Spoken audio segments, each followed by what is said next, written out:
Sabi niya, it just shows na itong Maleta boys natin ay unreliable witnesses simulat sa poll pa lang.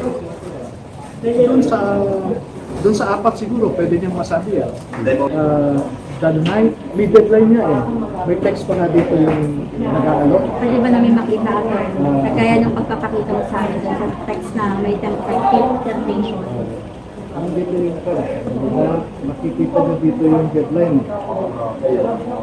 Si Attorney Pinay. Hanapin ko lang dito yung deadline.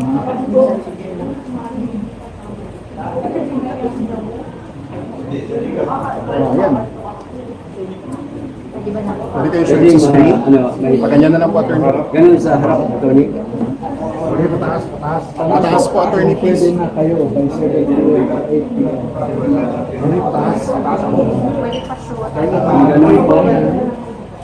Yung sa dibol. Kunin na lang natin kay Attorney mamaya, reporters. Sige. So last August 6 pa sir yung may last na... Yung deadline supposed to be 8 a.m. of August 6 ang deadline nila. Tingnan ko lang ha. Grabe, no? Okay. Ano yung pinapertain ng offer? Is it, ano sir, million ba yung usapan agad dito? Tingnan nyo, hanggang ngayong deadline Ngayon hanggang gabi na lang kayo ng chance para mag-recant. ng August 6 para tanggapin nila yung offer. Magkano naman po yung offer, Tony? May plan kasi ito, sharing. May share yung nakikinegotiate. May share yung Sir, for the record, pwede ba natin pangalaman? ibibigay namin natin ito sa press ko. Hanapin ko kita. Kasi pinapasakay nila yung tanong. Tapos sir, salamat. Magkano daw ibigay nila sir? 8 meaning 8 million. Each, sir, each. 8 million each? Each. Tony, para po sa 40? yun ang ino-offer. Dito sa lang, sa ka-text niya.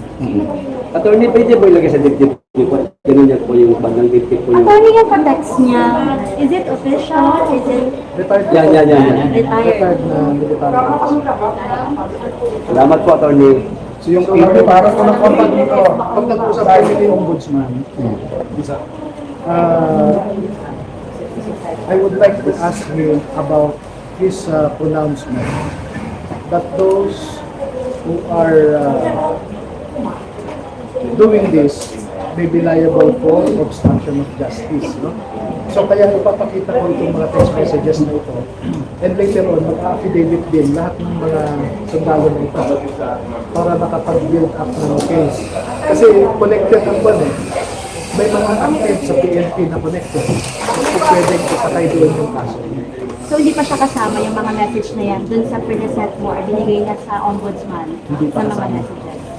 Kasi parang conversation between involving two soldiers pa lang. So marami ito. Para malinaw lang po, yung 8 million pesos para sa ilang tao yung Isa lang, yung kausap lang yun mismo. isa lang. Pero yung ina-operan dyan, attorney, one person only para ipadala sa lahat? No, yung 8 million, para lang doon sa kausap niya. Sa kausap mo. Kasi yung iba kasi iba yung amount eh. May 25 million. Siguro depende sa relevance. At ang tinatarget kasi nila, itong 8 na ginamit ng ombudsman doon sa build-up of certain cases nila against certain persons. So, silang lahat po nakakatanggap ng kanya-kanyang text or mga offer. Yes. Well, it started from 5 million, 8 million, 10 million, up to, yun na, 20, 25 million. At hindi ako nagsabi kahapon na 20 to 25 million, yung isa sa kanila, na inopera mismo. Pero alam ko rin yun dahil nire-report nila sa akin. Maski yung apat, nagsabi sila sa akin. Pamilya rin ang rason nila. And ayoko namang pigilan sila. Kasi matured naman na sila. May sarili silang pag-iisip. Pero binigyan ko naman sila ng isang brotherly advice. Not just a brotherly advice, but a big brother advice to them. At alam ko yung pipirmahan nila. Kasi sinabi na nila sa akin. Sabi ko, bahala kayo. Kasi I'm telling you, whatever you will say later on will not affect us. Attorney, hanggang sa ngayon, meron bang nag-message pa rin sa inyo? Kaya kahapon yung pinisend ko na there's a temptation na you think that's an offer.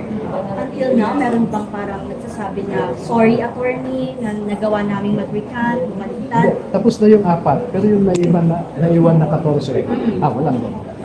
Kasi mula noon, nung sinusuhulan pa lang sila, tumanggi pa sila. Kasi ang sabi nila sa akin, okay lang po. Kasi nakikipag-meet lang. Kung maririnig niyo yung mga... Maganda na pwesto. Ang sabi lang sa kanila, Sabi ko, okay "Meet lang lang po tayo. yung sabi. Hindi naman kailangan pumayag ka, magpirma ka, basta mag-meet lang tayo. So ang sinasabi ng 14, sir, alam naman namin yung purpose, bakit sila nakikipag-meet. So bakit pa kasi nakikipag-meet? So, straightforward sila. From the very beginning, ayaw na nila yung ganun mga suhulan. No? Pero itong 4, nagsabi na sa akin. And tinarget ng 4 na ito.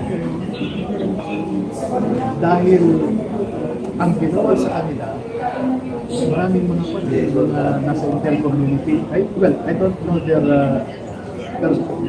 identities. But the way they behave, kwento na operatiba. Maraming instances na nasabi ko na ng mga previous interviews.